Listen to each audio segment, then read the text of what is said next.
Colonel Sir Patrick Sanders has made it quite clear that we are not prepared as a country for a serious conflict. The Express calls it World War III with Russia.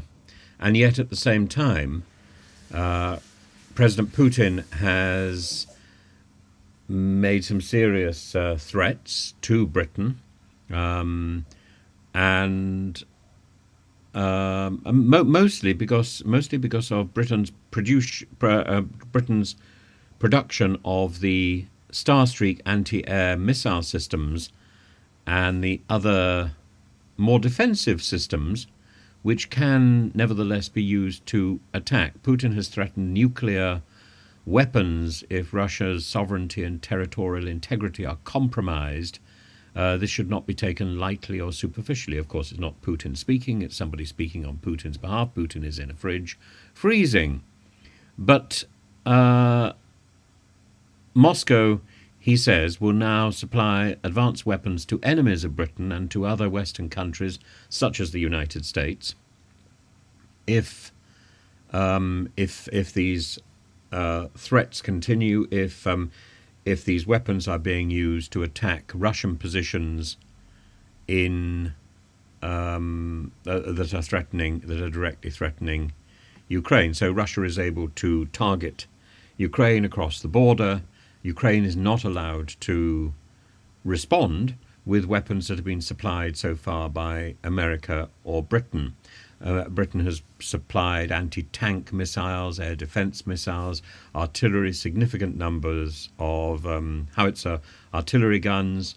Hundreds of additional aerial drones have been supplied. The UK has also supplied M270 long multiple rocket launch systems, which are capable of striking targets up to 80 kilometres away with high precision, but they can't be used over the border until now.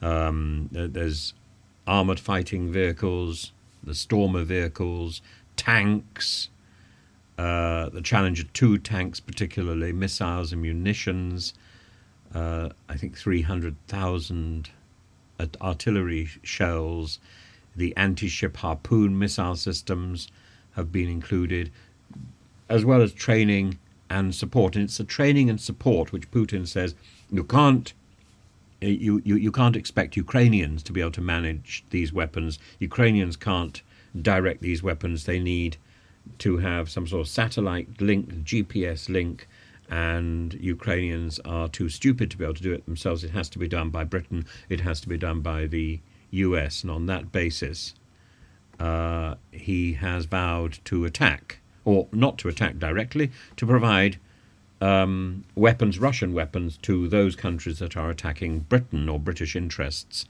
which I suppose means more attacks from Yemen on British shipping. It's worrying.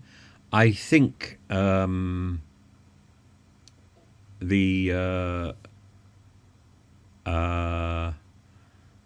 Sir Patrick Sanders is over-egging his omelette when he talks about preparation for World War III, but the threat of the use of nuclear weapons is significant and is worrying, and I think if Putin were alive, I don't think he would make those threats in that form. And a lot of this goes back to a ratcheting up of the rules of nuclear engagement by Russia in 2020. It's not bedded into the old Cold War philosophy. So this is new.